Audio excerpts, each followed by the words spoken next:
Ya. Entonces, nuevamente bienvenidos a todos.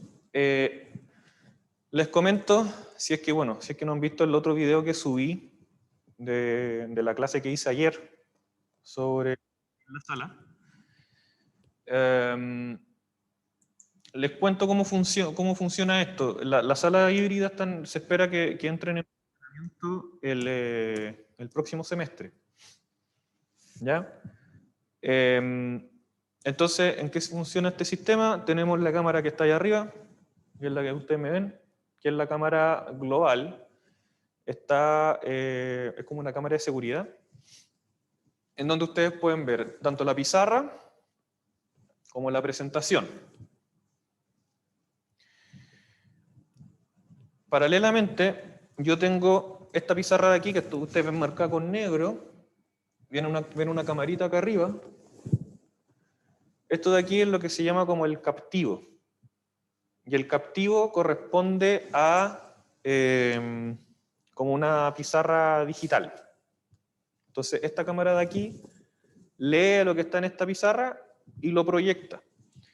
Entonces, yo escribo, si yo les muestro la pantalla, que es esta, están viendo una pizarra blanca, y yo escribo cualquier cosa, y eso va a aparecer en la pizarra. ¿Sí? Y esa es la pizarra, y por otra parte, también yo puedo compartir lo que es la presentación propiamente tal. Entonces, por ejemplo, tengo abierta aquí una presentación.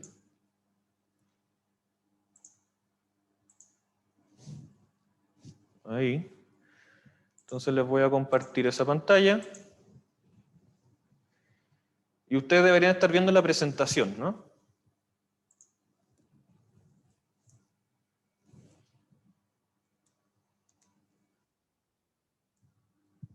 ¿Sí? ¿Ven la presentación o no? Sí, profe. Sí, se ve. Ya. Y ese es todo el sistema. Entonces yo puedo compartirles la presentación, les comparto la pizarra, o puedo compartirles la cámara, que es lo que estoy mostrándoles ahora. Yo tengo el control, está aquí en estas pantallas. Ustedes pueden ver que veo a ustedes, o sea, me veo a mí mismo, y aquí veo la presentación.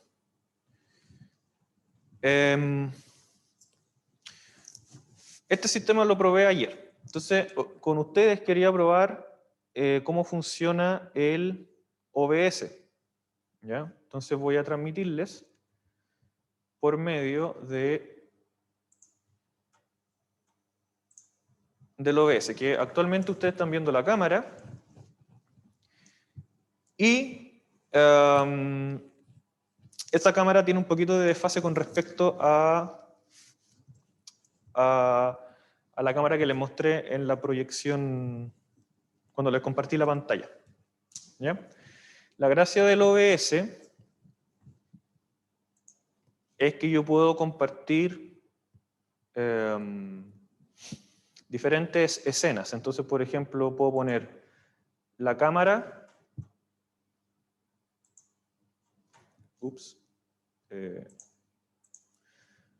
Ahí, la cámara con la pizarra. Que ustedes están viendo. Es que estoy en la otra cámara. Espera, tengo que darme la vuelta para acá. Esto va para allá. Y esto debería ir para allá. Y esto debería ir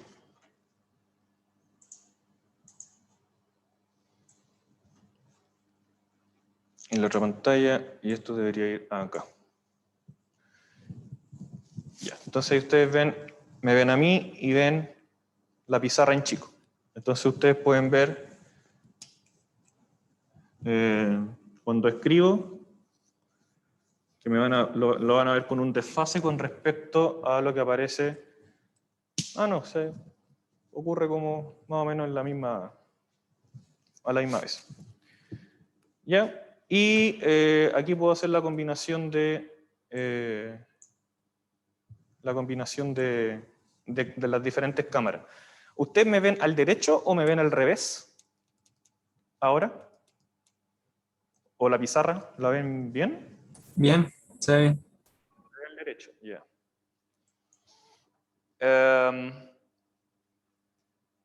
Vale. Entonces si yo proyecto aquí, esa es la...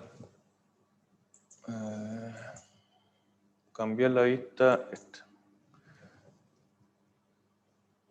Ahí están viendo la presentación. Sí, pero pequeño. Están viendo la presentación, pero ahora a este otro lado están viendo...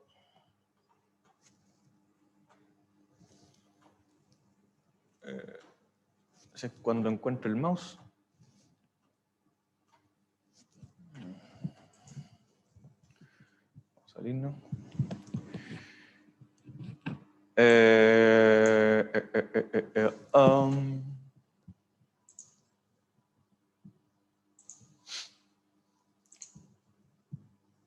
La idea es que yo pueda mostrarle... ya sé cómo hacerlo. Ustedes pueden ver entonces esto. Ahí. Claro. Ya, entonces ahí están viendo la presentación y están viendo en la cámara. Entonces, comencemos. Hoy día la idea es ver un par de tópicos que no sé si alcance a verlos, pero uno de ellos tiene que ver con terminar de ver lo de clustering en minería.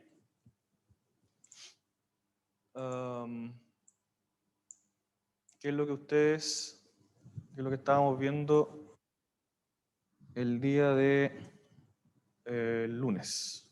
A ver si esto funciona. Por supuesto no funciona. Cerro la pila. Bueno.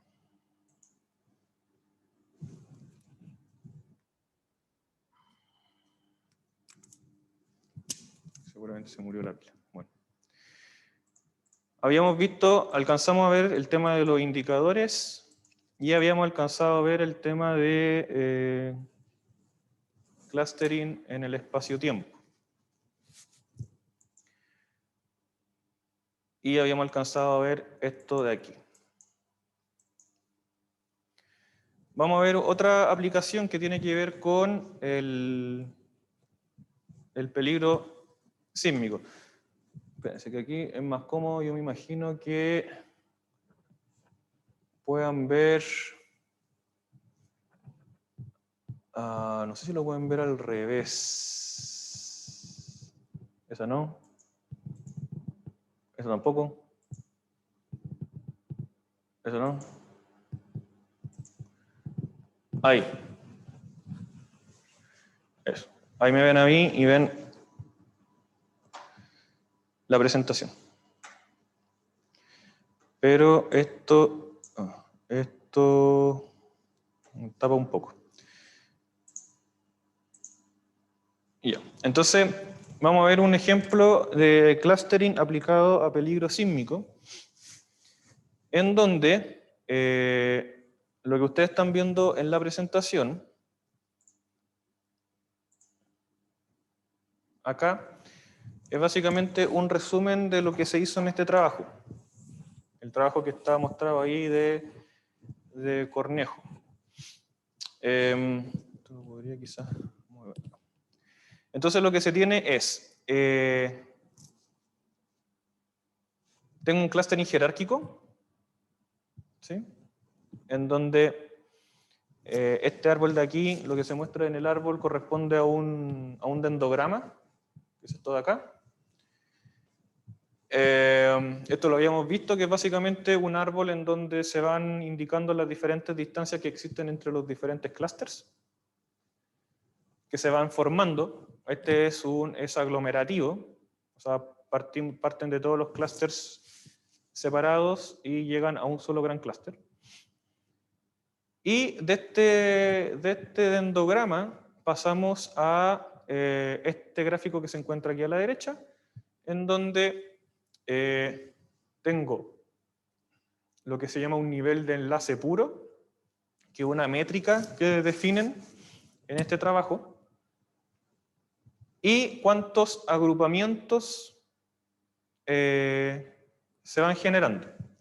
Entonces aquí en este trabajo definen que cuando se genera esta meseta, ¿ya? Que viene decayendo el nivel de enlace, y cuando se estabiliza, generan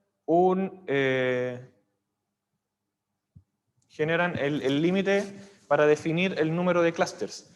Nosotros habíamos visto, o le había mencionado, que es difícil determinar, en este tipo de clústeres, es difícil determinar cuántos clústeres son los que tengo. Aquí proponen una metodología en donde aquí dicen, ok, tenemos 5 clústeres. Y al generar el histograma, que es el gráfico de acá abajo, al generar el histograma del número de eventos, ¿ya? Estos son eventos sísmicos que ocurrieron en Teniente, en algún lugar de Teniente. Entonces, cuando tengo el número de eventos y tengo aquí el histograma con respecto a los diferentes agrupamientos, tengo el agrupamiento 2, 4, o sea, tengo el agrupamiento 1, 2, 3, 4, 5. ¿Sí? Aquí tengo el 6 y aquí tengo el 7. Fíjense que aquí estamos hablando de 7 clústeres. Entonces tengo el número de eventos que hay en cada uno de estos clústeres y me doy cuenta, o bueno, se dieron cuenta, de que el clúster 1, el 6 y el 7 la verdad que tiene muy poco evento, por lo tanto no contribuyen al análisis y nos quedamos con estos 4 grandes clústeres, que son estos que están aquí.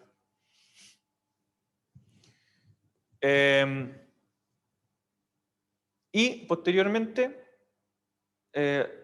graficamos en el espacio estos 4 clústeres, que son el clúster 2, el clúster 3, el clúster 4 y el clúster 5.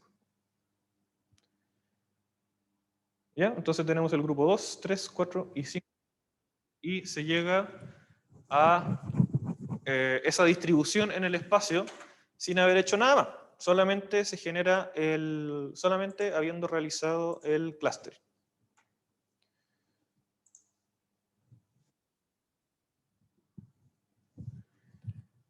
Entonces, ¿qué se hizo después? Se hizo un análisis entre el clustering y la minería que se estaba realizando en ese entonces. Y se llegó, bueno, la verdad no se ven muy bien las líneas, pero fíjense que aquí están los números indicados. Este es el 2, esta línea es la del 3, esta es la del 4 y esta es la del 5. Del clúster 5. Entonces, se ve cómo se comportan cada uno de los clústeres en términos del número de frecuencia de eventos versus el tiempo. Y se vio cómo se comportaban los diferentes clústeres. Y fíjense aquí, dice inicio de incorporación. Luego está aquí los primeros indicios de conexión al nivel superior. Esta parte de aquí. Y después tengo el área crítica incorporada, que es este momento de acá. Y estos fueron relacionándolo, los diferentes clústeres, con, en un mapa, cómo se iba comportando la sismicidad en el espacio.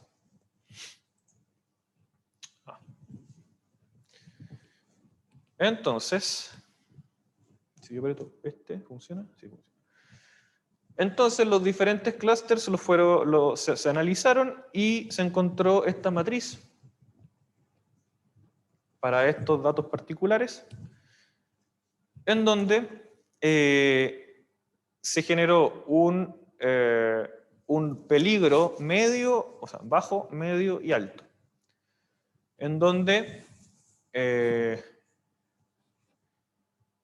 esta matriz funciona diciendo lo siguiente: si yo tengo una magnitud mayor o igual a 1.5 y o tengo el logaritmo de la energía mayor o igual a 6, entonces, con esa condición voy a tener dos opciones. La primera, que no tengo ningún tipo de asociación geológica involucrada, y la segunda opción es que tengo asociada fallas o intrusivos en ese sector.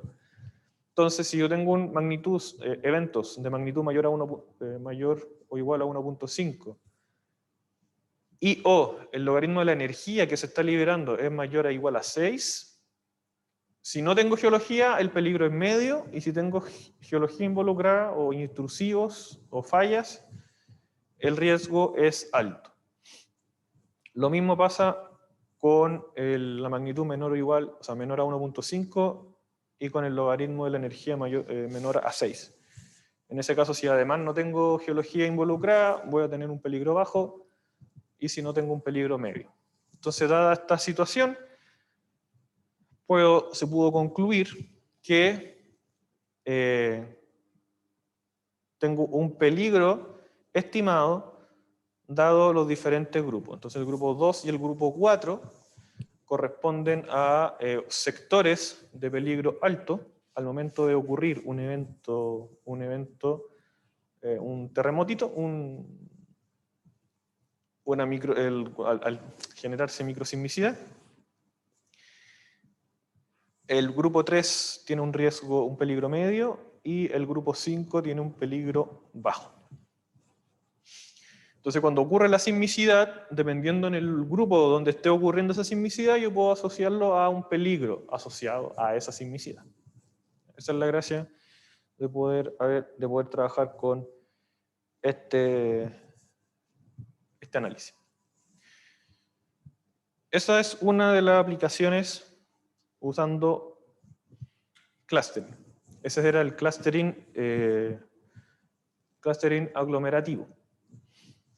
También hay un estudio similar, pero utilizando el clúster de densidad, o el DBSCAN.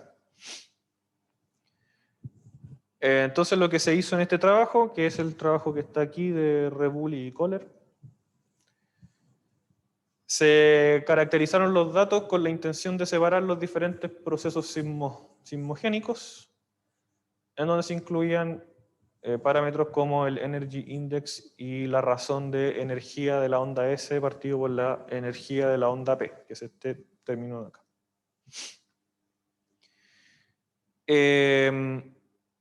Bueno, aquí hubo un proceso de estandarización de los parámetros para que estos sean comparables.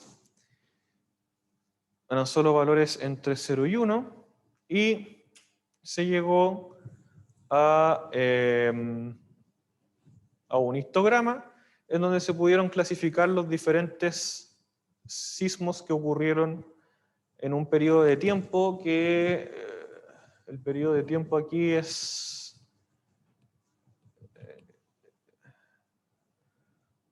sí, son las 20 horas el primer grupo, son las 20 horas del primer grupo, aquí 20 horas. Estos son las 20 horas, 22 horas, 24 horas, las 2 de la mañana, 4 de la mañana, 6 de la mañana, etc. Esto es como un día casi, poco menos, llega hasta las 2 de la tarde. Entonces se pudieron agrupar, usando el DBSCAN, se pudieron agrupar los diferentes eventos sísmicos, y los eventos correspondían a periodos de sismicidad que existían en la mina. Entonces tenía un primer grupo que era la producción post-tronadura, luego tenían estos dos pics que no correspondían a nada asociado a producción, lo cual era interesante de ver porque no estaban asociados, por ejemplo, a ningún evento post-tronadura.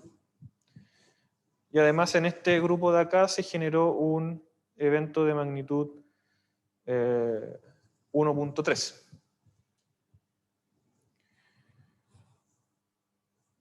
¿Ya?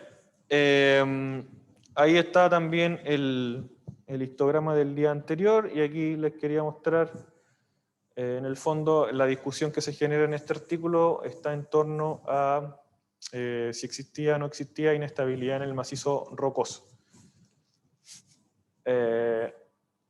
Porque estos son los histogramas, este es el histograma del día anterior y este es el histograma del día siguiente y a la misma hora, a las 12. ¿Bien? Y la tronadura ocurría aquí un par de horas antes. Bueno, el artículo lo pueden ver, al final de la presentación están los títulos de los artículos por si quieren revisar.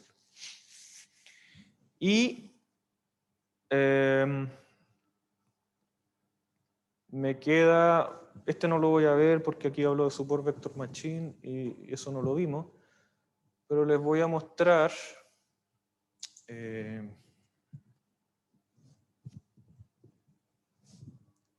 lo que estamos presentando en el Geomin.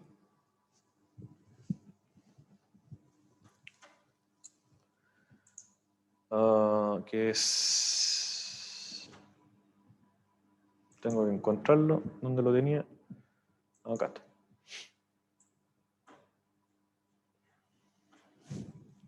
Para allá va. Ahí está.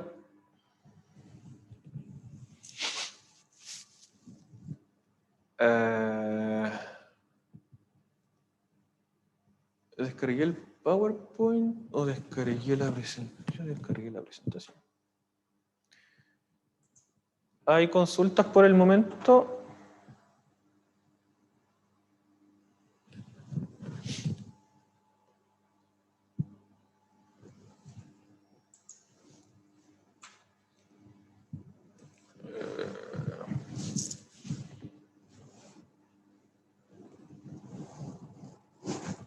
¿Dónde está el...?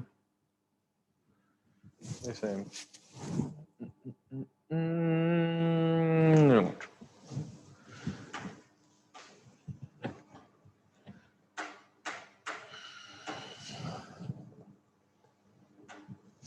Aquí lo más complicado es el pillarme acá.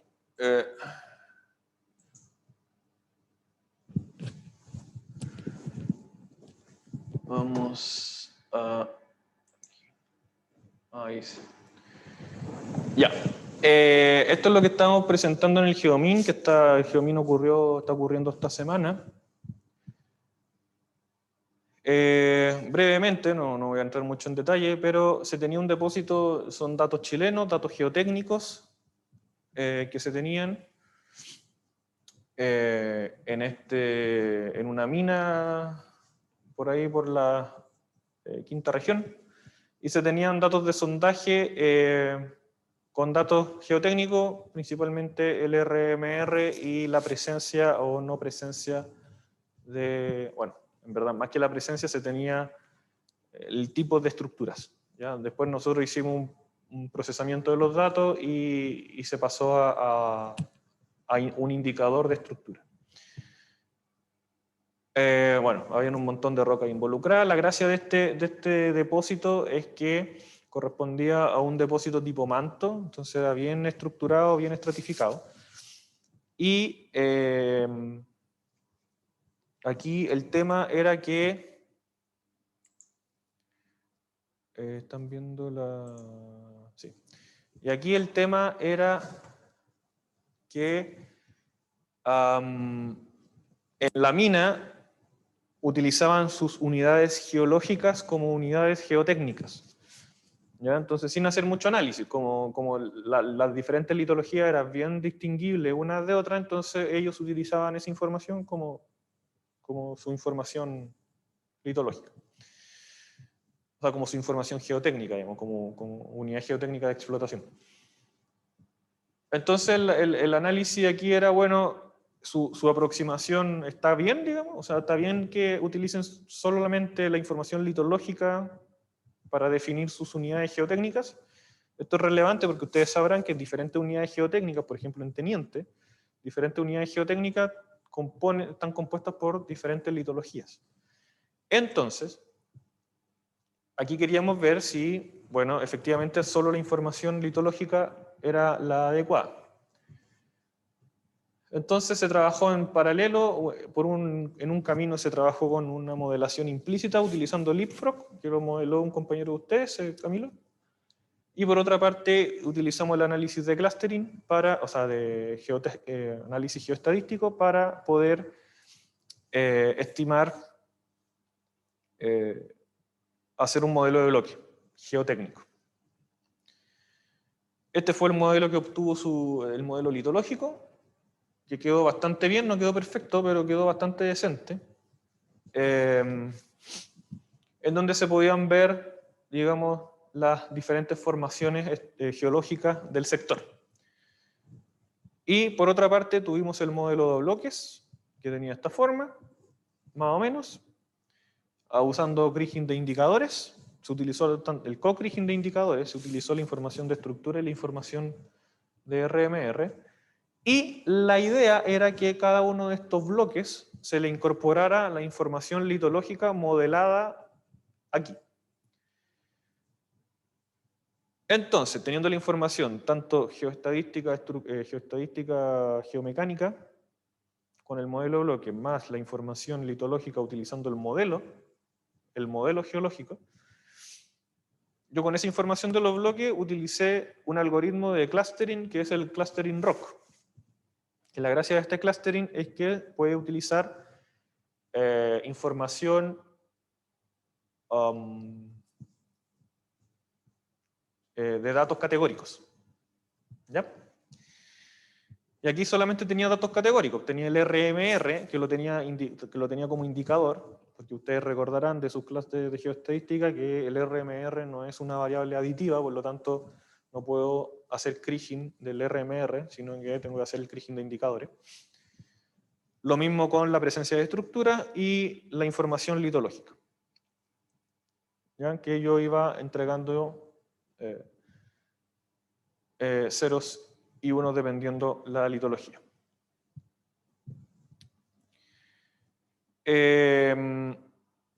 No voy a entrar mucho en detalle del procedimiento del clustering, pero finalmente lo que muestro en la imagen izquierda es lo que fue obtenido a través del cluster ROC.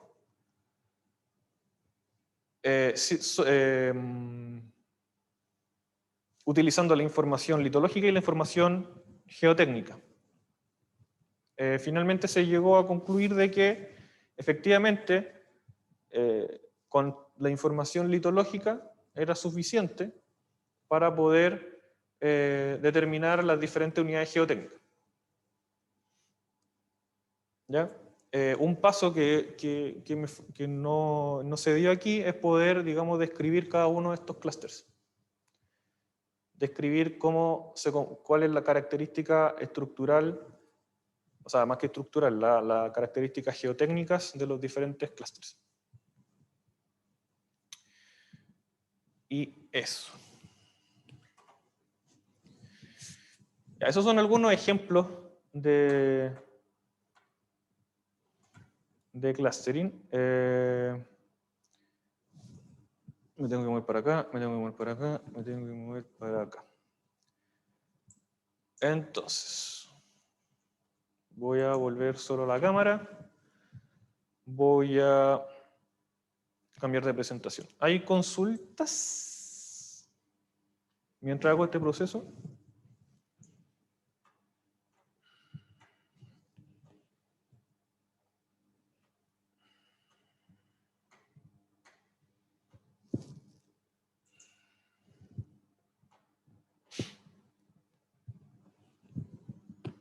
¿Qué hora es? 3:05. Con respecto al sistema operativo, o sea, el sistema computacional logístico, ¿ven bien? ¿Se ve chico? ¿Lo están viendo en grande? ¿Qué están viendo? ¿O solamente ven mi cámara en chico?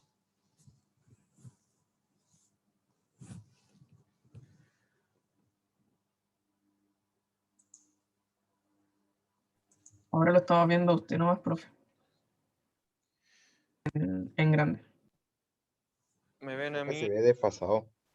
Sí, se ve desfasado, lo había explicado al principio. Lo que pasa es que esta cámara, que estoy apuntando ahora, pero que ustedes todavía no ven,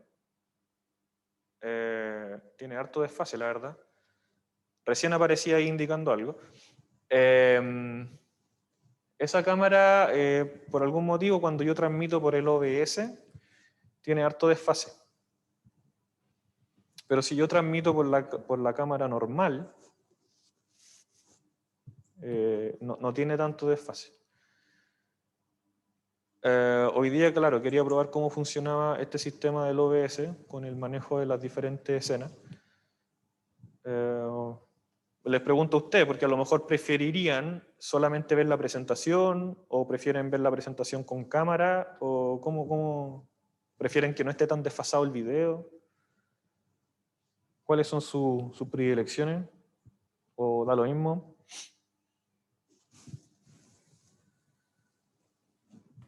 A mí en lo particular no me molesta mucho que el video esté un poco desfasado, mientras se pueda ver bien todo, que es lo que se está viendo en este momento. Yeah.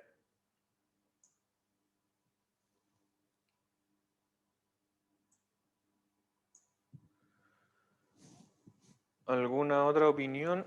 Yo estoy, es primera vez que uso este software. Entonces hay escenas que están predefinidas, entonces estoy conociéndolas.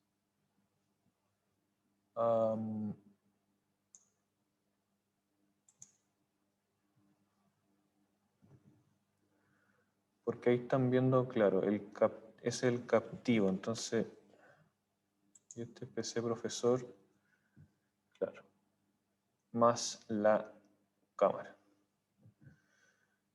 Ok.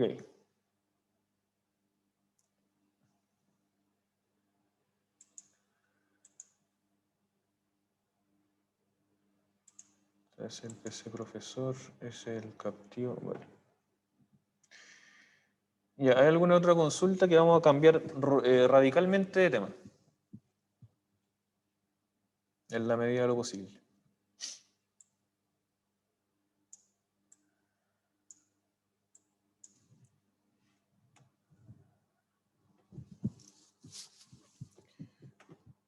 Aquí yo voy a poner el captivo, debería ser este. Yo pongo PC profesor captivo, ahí ven la cámara y la cámara chica. Bueno, vamos a hacer un pequeño cambio de tema, o sea, un cambio de tema un poquito radical, en donde ya pasamos lo que vendría a ser la unidad de Machine Learning, y vamos a pasar a la unidad que corresponda a la última unidad del curso, que tiene que ver con la modelación computacional y modelamiento numérico. Y para poder hacer esto vamos a partir con un tema que tiene que ver con lo que se llama el escalamiento y los modelos físicos. La verdad, esta parte del curso tiene más sentido cuando tenemos la opción de trabajar en laboratorio. Lamentablemente, dada la situación, no podemos trabajar en laboratorio.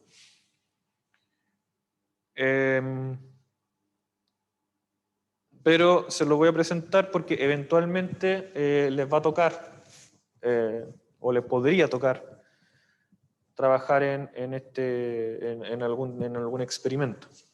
Entonces es necesario que al menos tengan presente este tipo de conceptos. Me paso por allá, me paso por acá.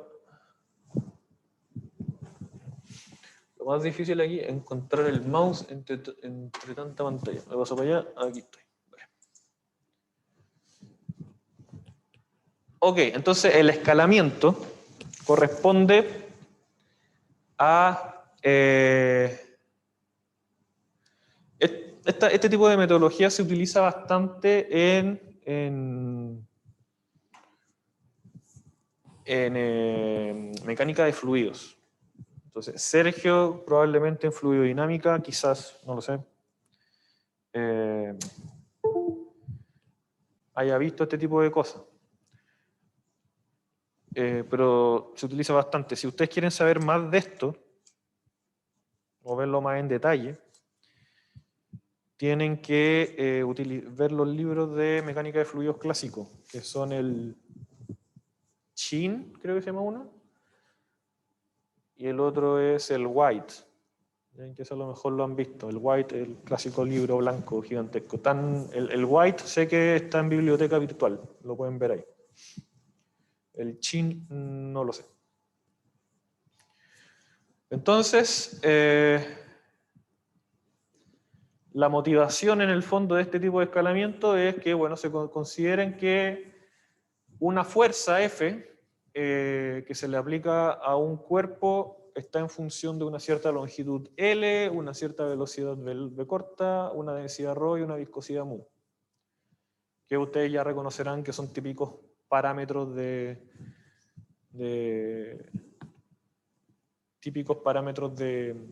se utilizan en fluidodinámica. Entonces, si la relación anterior es muy complicada, entonces no se puede resolver, ya sea ni forma diferencial ni integral, por lo que se necesitan algunos métodos experimentales o numéricos. En términos generales, para poder definir bien una curva, uno necesita cerca de 10 puntos. Entonces, si yo considero eso para poder describir esta función f, necesito tomar 10 puntos de cada uno de mis parámetros. Entonces necesito realizar el experimento 10 veces de la longitud, y para cada valor de L voy a necesitar los 10 valores de B, 10 valores de ρ, 10 valores de mu, y eso repetirlo 10 veces. Entonces, haciendo la multiplicación, se tiene que, para poder iterar entre todos los parámetros, para cada valor de L, voy a tener que realizar cerca de 10.000 experimentos. ¿Ya? Para poder definir bien este problema.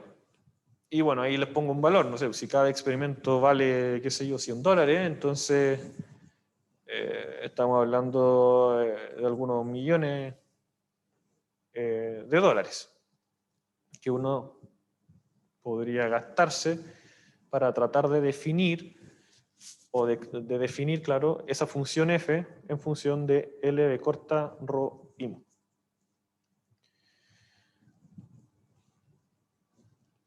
Afortunadamente, en minería este es un problema que se mantiene, o sea, que existe.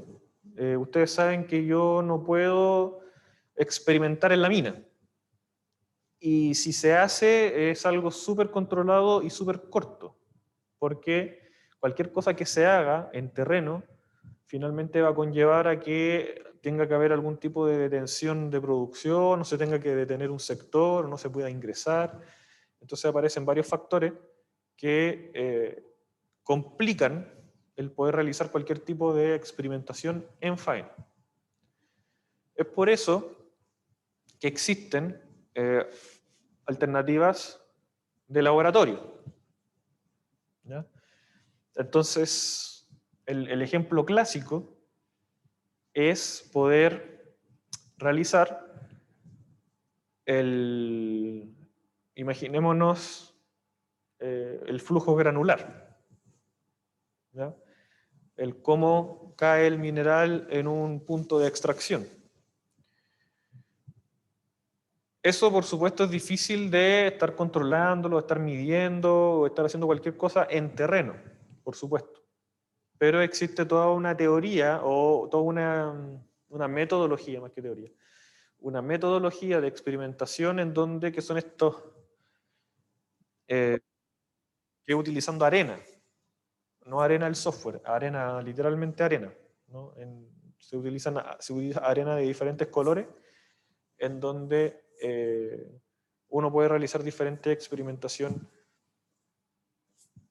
relacionado a la extracción de cómo se comporta el material granular al momento de realizar la extracción. Entonces, para poder llevar desde el laboratorio a la realidad, yo necesito realizar el escalamiento. ¿Sí? Yo no necesito, yo no voy a testear o no voy a hacer en mi laboratorio un punto de extracción que tenga una altura, qué sé yo, de 50 metros. Una locura. Entonces tengo que hacerlo más chico, más controlable. Pero yo tengo que tener claro ese control para poder llevar desde ese tamaño, el tamaño del laboratorio, llevarlo a la realidad. ¿Se entiende el contexto general de este asunto, no? Profe. ¿Sí? Ah, ¿dijo sí, profe? ¿O dijo, era una pregunta? No dije sí, profe. Que se entendió. En verdad tiene harto desfase el video. Yo creo que son como 15 segundos. Bueno, sirve de prueba. Bien.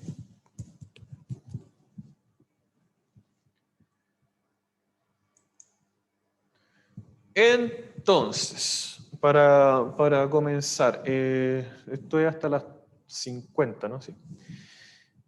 Vamos a hablar un poquito de lo que es el análisis dimensional. Y este análisis dimensional, como les mencionaba, es algo que se utiliza bastante en la mecánica de fluidos. De hecho, muchas de las cosas que aquí les estoy mostrando lo saqué de este apunte, el apunte Chin 2018, que es el que aparece en el cuadro.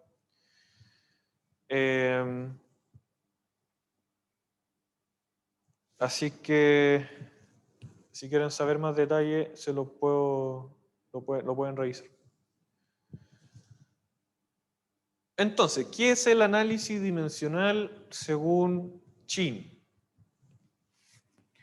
El análisis dimensional, como dice ahí, es una transformación funcional de relaciones entre variables dimensionales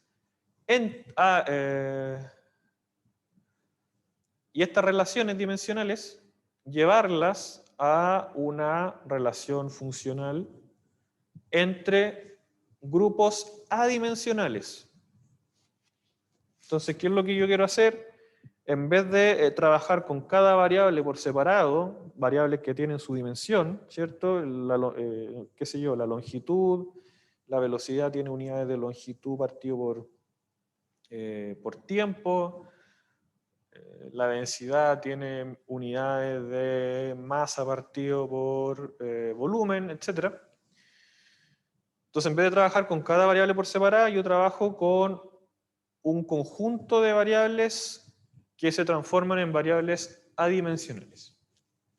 Entonces, la ventaja de poder utilizar este análisis es que normalmente tengo menos cantidad de grupos adimensionales que variables. Entonces, si yo tengo, qué sé yo, 4 o 5 variables, voy a tener 2 grupos o 3 grupos, dependiendo de las variables, voy a tener 2 o 3 grupos adimensionales. Entonces, eso facilita el análisis porque en vez de trabajar con 5, trabajo con 2 o 3.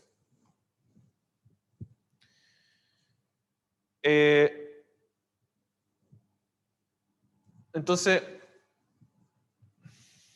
no confundir una dimensión con una unidad. Ya, ese es otro detalle. La unidad, todos sabemos lo que es la unidad. La unidad es una convención particular usada para medir una dimensión. Pero las dimensiones son una medida de una cantidad física y son 7 dimensiones fundamentales, que son la masa, la longitud, el tiempo, la temperatura, la corriente eléctrica, la intensidad de la luz, que la intensidad de la luz se mide en candelas, y la cantidad de materia, que es el mol. Entonces, esas son las 7 dimensiones fundamentales. Y esas dimensiones yo las puedo medir a través de una unidad. Entonces, por ejemplo, la masa tiene unidades de kilos o gramos o toneladas. La temperatura, Kelvin, Fahrenheit, Celsius, etc. Y bueno, eso ya se lo había mencionado.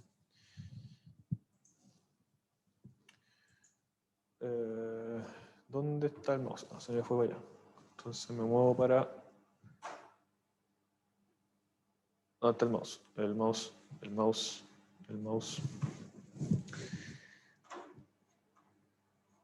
Ahí está el mouse. Aquí está el mouse. Vale. Veamos un ejemplo. Un ejemplo sencillo, y aquí me voy a aprovechar de utilizar la pizarra. Entonces aquí es cuando yo me cambio de escena. Entonces les voy a mostrar, me paso por acá, me paso por acá, me paso por acá. Les tengo que mostrar el captivo y el PC del profesor, pero debería ser al revés. ¿Puedo ponerlo al revés? Creo que no. Déjeme probar aquí. Ah, sí pude. Captivo, capturadora. Ah, perfecto. Ya. Pregunta, ¿la presentación se ve muy chica o la ven muy chica? Sí, profe, se ve súper chica.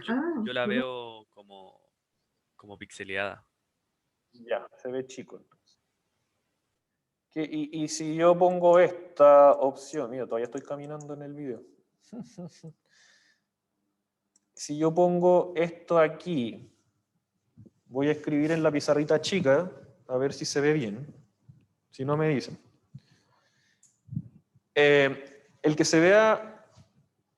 no, olviden. Ya. Se ve pixeleado. Vamos a ver cómo se ve cuando escriba aquí. Entonces lo que tengo aquí dice realizar análisis dimensional de la siguiente ecuación.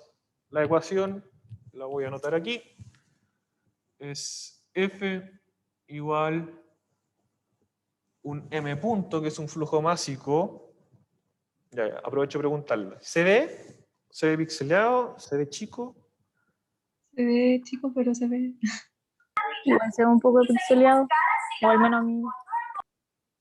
Se ve chico, pero se ve. Más. Voy a terminar de anotar esto.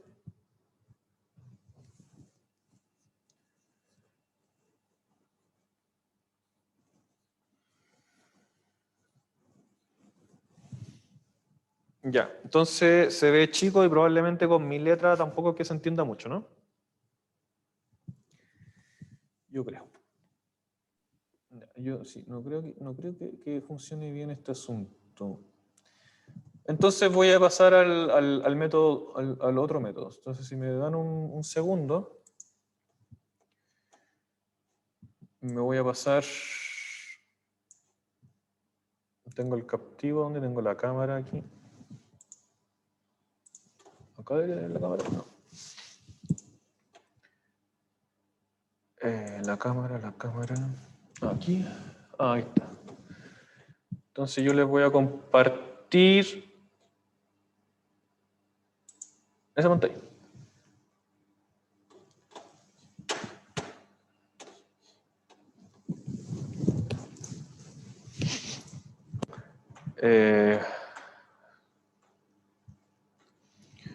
Espérense, que estoy tratando de entender. ¿Alguien me habló aquí en el chat? Profe, ¿no puede dividir la pantalla 50-50? Sí, eso es lo que voy a hacer. Lo que pasa es que en el OBS, como no me manejo mucho, no quiero entrar a experimentar así como en vivo.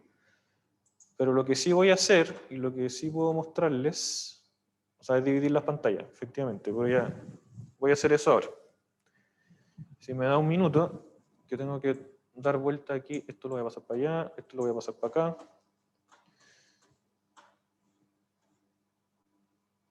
Y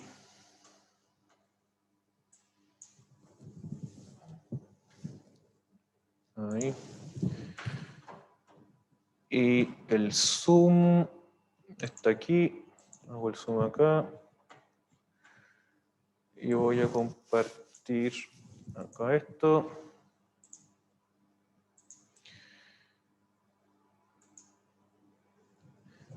Ya, puedo hacer esto mientras. Entonces, esta cámara se ve mejor. O sea, con menos desfase. De hecho, tiene como 1 segundo de desfase. Y la pantalla lo ven bien. No es necesario que les muestre la presentación. La presentación la pueden ver un poco aquí. Ya, pero de todas maneras tengo anotado la ecuación ahí en la pizarra. Ahí se ve mejor, ¿no? Sí, profe. Sí, profe. Ya. Vale.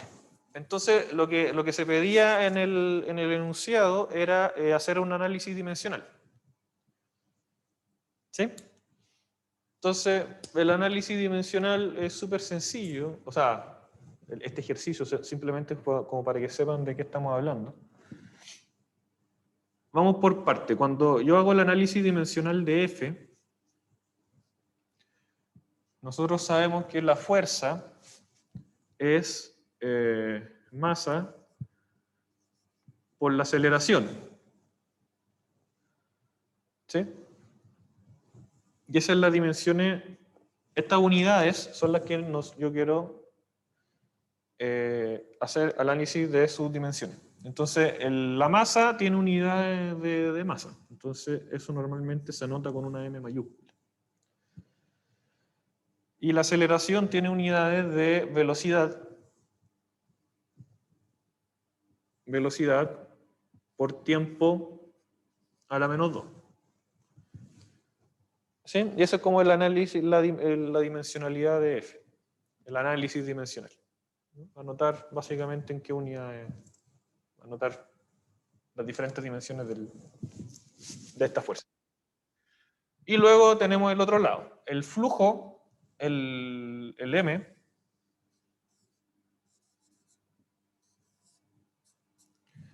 es una masa.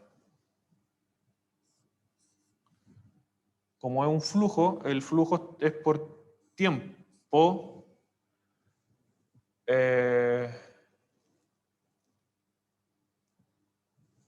Por tiempo.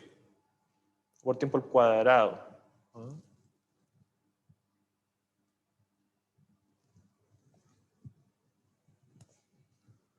Esa es unidad de acá. Y la velocidad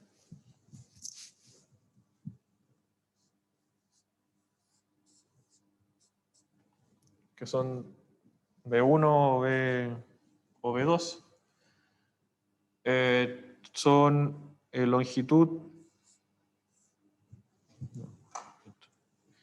longitud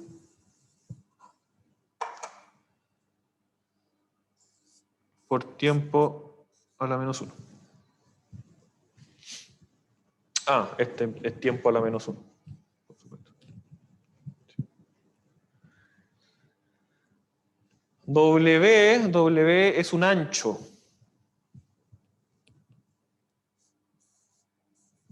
W es un ancho, por lo tanto tiene unidades de longitud. Rho tiene unidades de masa partido por volumen.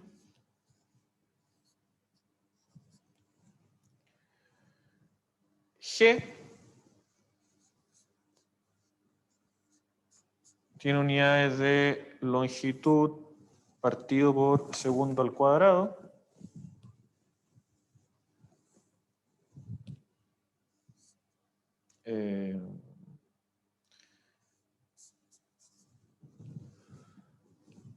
Y las variables i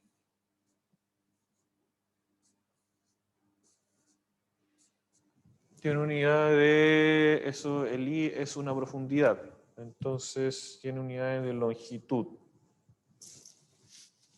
¿Sí? Pero están al cuadrado.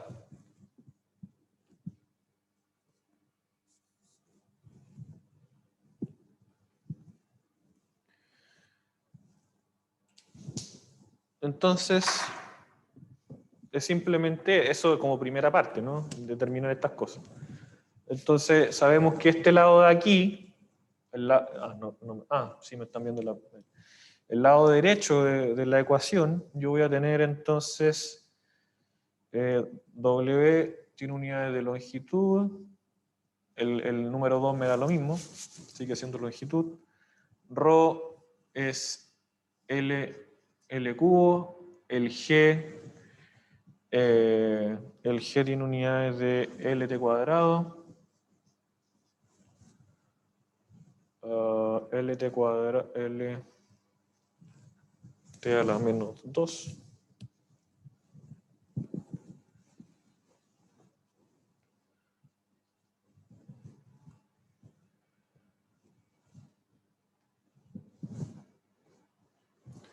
G, LT a la menos 2 y este I cuadrado tiene unidades de longitud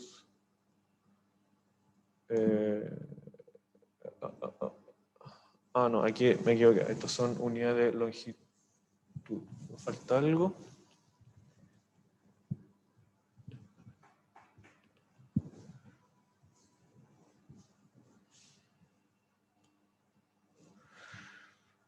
Este otro lado es M T menos 1 y este lado de aquí es L T menos 1.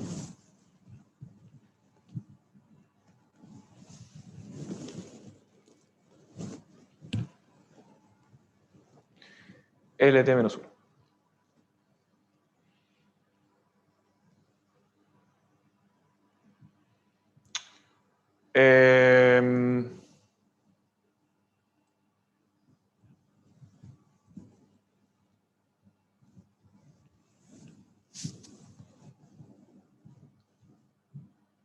¿Ya? ¿Estamos bien? Estamos bien. Creo que se equivocó en el análisis dimensional de la fuerza, que le puso una V, debería ser una L. Eso es cierto. Oye, me asusté con el... Me asusté cuando habló Dios. Sí, está bien, ahí va una L. Es.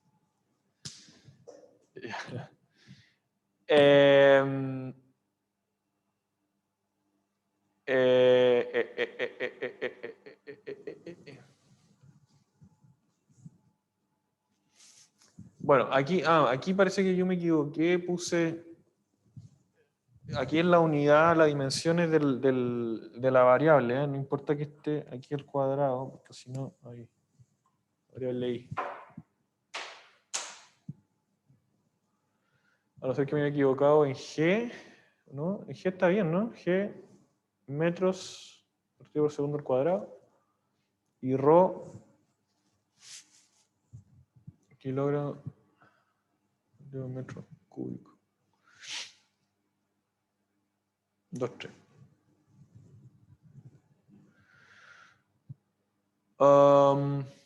Ya. Perdón. No, estoy bien, pues si tiene que ser 4. No, ahí sí. No, está bien. Disculpen. Discúlpenme el 2 que estaba aquí faltando. Vale. Entonces aquí lo que tenemos es el ML T a la menos 2 y aquí lo que tenemos es el M tengo 4, tengo un LT a la menos 2. Esto sé que sale, es una cosa así muy de perogrullo, digamos, muy evidente. Pero es importante, sobre todo cuando son ecuaciones más complicadas, cuando estamos trabajando con ecuaciones más experimentales, es importante hacer este tipo de análisis para que, por supuesto, todo quede en las unidades que correspondan. Lo interesante de esto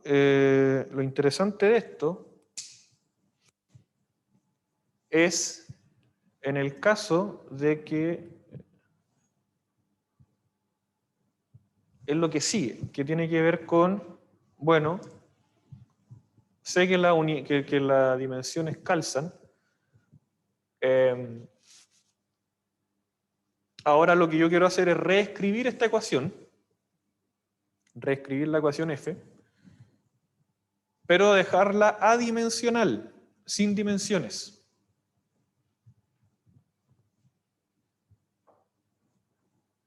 ¿Sí? Entonces la pregunta es, ¿cómo hacemos eso?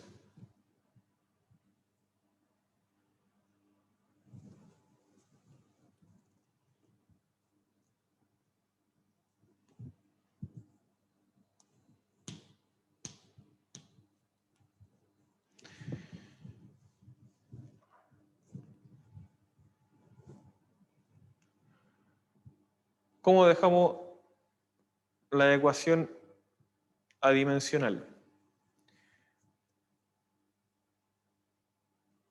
Lo que hay que hacer, como sabemos cuáles son las dimensiones, no sé si me están viendo, como sabemos cuáles son las dimensiones, aquí tenemos que son MLT a la menos 2, lo que necesitamos hacer es encontrar qué parámetros están relacionados con M, L y T a la menos 2.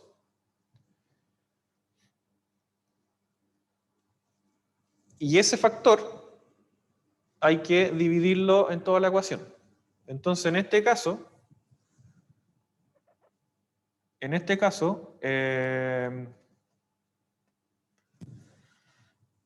normalmente cuando tengo la variable m, o cuando tengo la dimensión m de masa, lo que uno utiliza es dividir o utilizar el factor de la densidad. ¿Ya? ¿Qué otro factor ahí tenemos asociado a la masa?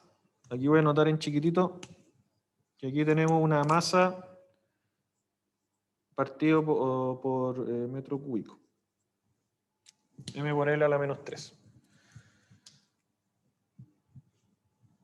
Tenemos un T cuadrado, tenemos un L acá arriba, y aquí tenemos un L al cubo, que un L a la menos 3, que hay que pasarlo un L a la cuarta. Bueno, aquí debería ir un factor del tipo velocidad al cuadrado, ¿no? Porque eso haría que tenga un L cuadrado por T a la menos 2. Entonces tengo el M, perfecto. Tengo el T al cuadrado, perfecto. Y tengo un L a la menos 1. Entonces esto hay que multiplicarlo por alguna longitud.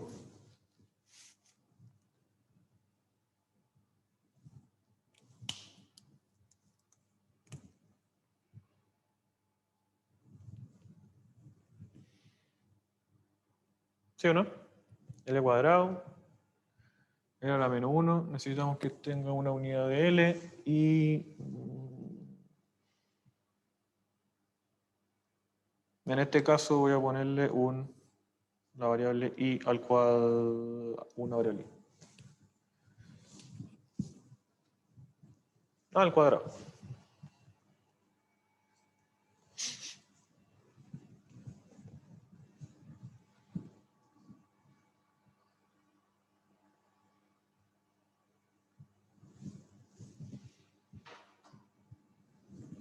Entonces, ¿qué estoy diciendo? Estoy diciendo que si yo tomo este factor, si yo tomo ese factor y divido f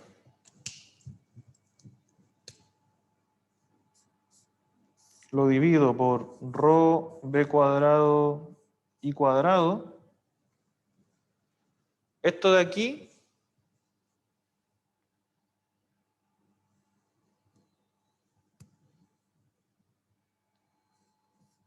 es adimensional.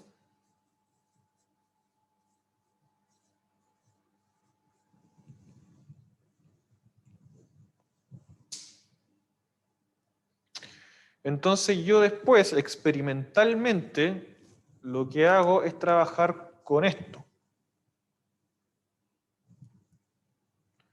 Con mi variable adimensional.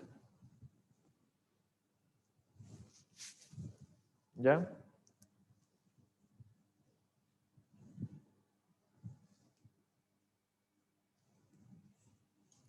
Vamos a ver unos ejemplos un poco más, bueno, no sé si alcancemos a verlo hoy día, pero vamos a ver algunos otros ejemplos.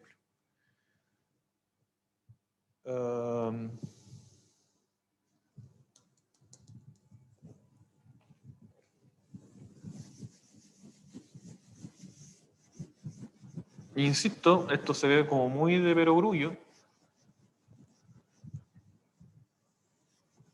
pero tiene harta potencialidad al momento de trabajar con varias variables en procesos experimentales. Quizás algo de esto lo vieron en física, quizás.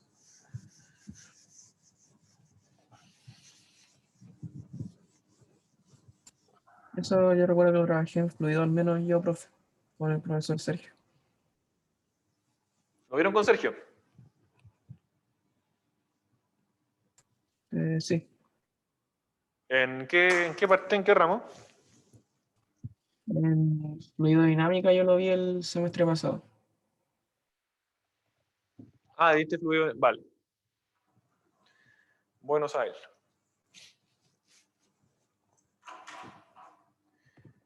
En la presentación tengo otro ejemplo. Paso para allá, paso para allá, paso para allá.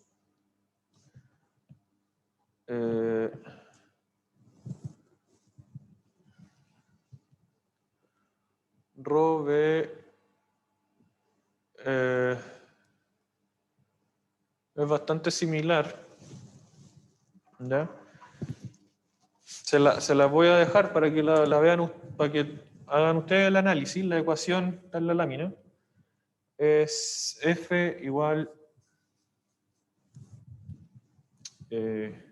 Rho W,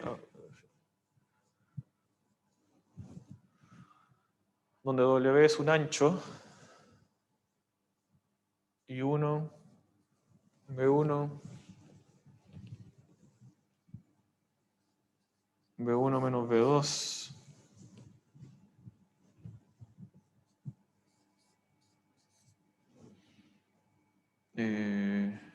Rho G, y 1 menos I2. La idea es que ustedes puedan hacer el mismo análisis que acabo de mostrarle y que esta ecuación la reescriban para dejarla adimensional. ¿Ya? ¿Cómo se puede escribir esta ecuación para dejarla adimensional?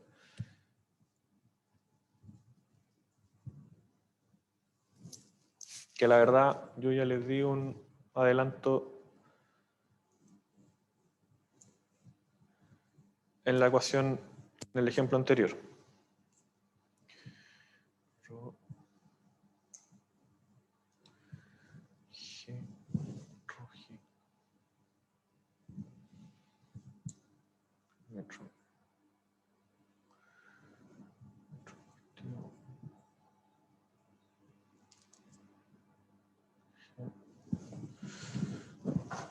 ¿Alguna consulta?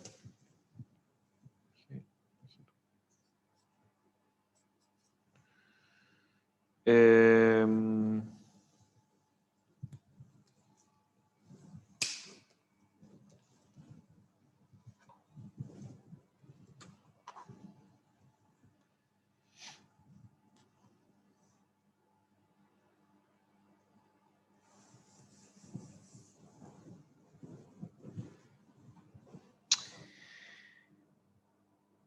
Bien. Y creo que tenía...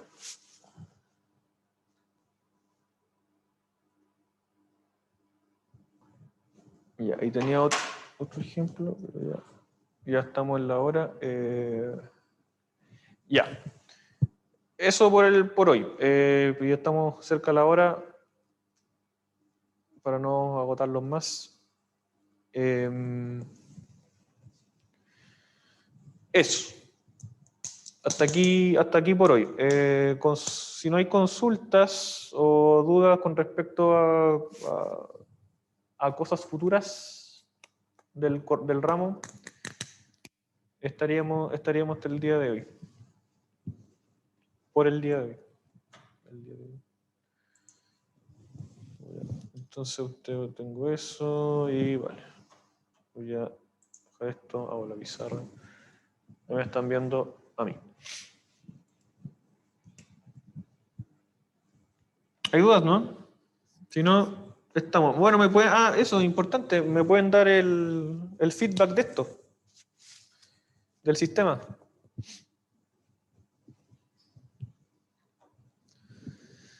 ¿Qué les parece? ¿Lo ven bien? ¿Alguna duda? O sea, no duda, sino que ¿tienen algún comentario al respecto? Profe, pero ¿esto combina de después hacer clases semipresenciales o solo para las clases online? ¿Esto que estoy haciendo aquí? Sí. No, presencial. O sea, híbrido. Significa que una parte del curso viene a clases y la otra parte del curso está online. Yo, por supuesto, estoy haciendo esta práctica sin alumnos presenciales porque todavía no pueden venir. Pero como para que cachen, digamos, cómo se ve, cómo es digamos, el sistema. Profe, yo creo que igual es bueno, pero cuando comparta, o sea, divida la pantalla, quizás sería mejor que viéramos la presentación. No sé si puede, que yo no alcanzo a ver la presentación como en donde está la exponiendo. Cuando está en chico, ¿tú decís? Que recién estaba dividiendo la pantalla y usted estaba escribiendo y veíamos lo que estaba escribiendo también en la otra mitad de la pantalla. Quizás sería mejor que viéramos la presentación en la otra mitad de la pantalla, no sé. Yo pienso, no sé si los demás opinan lo mismo. Mira, o sea, puede ser. Lo que pasa es que la clase de ayer hice la misma pregunta a los alumnos y como que preferían esta configuración de verme y ver lo que estaba escribiendo. Pero puede ser por lo que estábamos hablando, quizás. Ahora tú me dices que haga algo como de este estilo. Que tenga... Sí, eso es que no veía la presentación. ¿Dónde está usted? No, claro. No, no, pues se ve... Claro, no se ve bien. Se ve poquito. Sí. Sí, claro.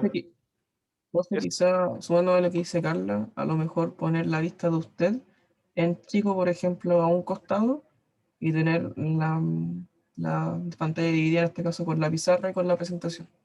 Y así en este caso se verían como los tres frentes, por decirlo de alguna forma. Mostrar las tres pantallas, tú dices. Claro, que no sé, no cacho más o menos cómo se maneja el OBS, pero algo así se me ocurriría. Yo tampoco, por eso. Yo creo que se puede, pero si tú ves el OBS, bueno, o se dieron cuenta de que estaba la pantalla chica abajo y la pantalla grande, y la pantalla chica tapa un poco a la grande. Entonces, si pongo otra pantalla chica, va a tapar más la pantalla grande. Entonces, ahí es como complicado tener 3 pantallas a la vez. Yo creo que se puede, pero no sé si se va a ver mucho o se va a tapar, se van a tapar las cámaras entre ellas.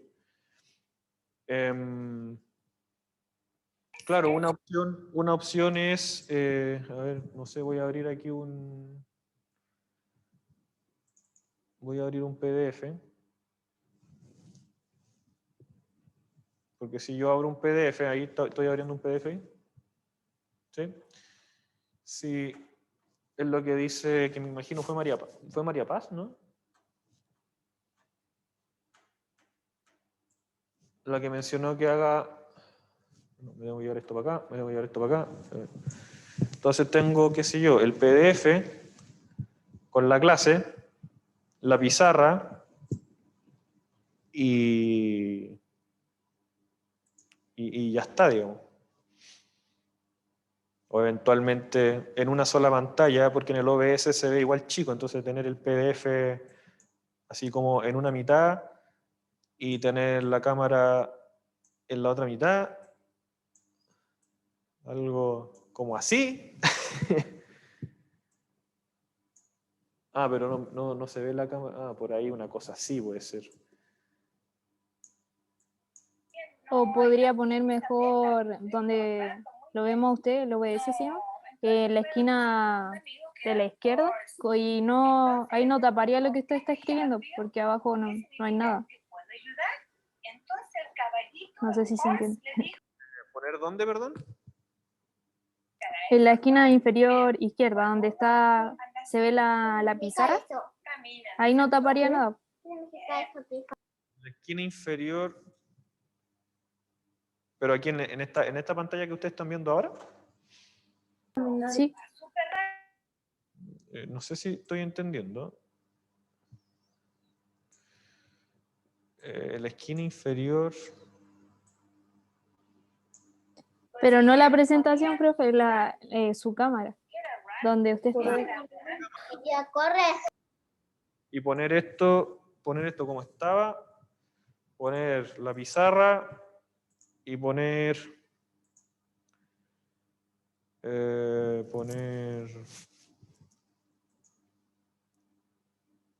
esto en la esquina. Sí, podría ser una opción para que se vean las tres como frentes. Claro, que creo que aquí no sé si se ve mucho. O sea, como que esa chica, como que no, Sí, se ve un poco.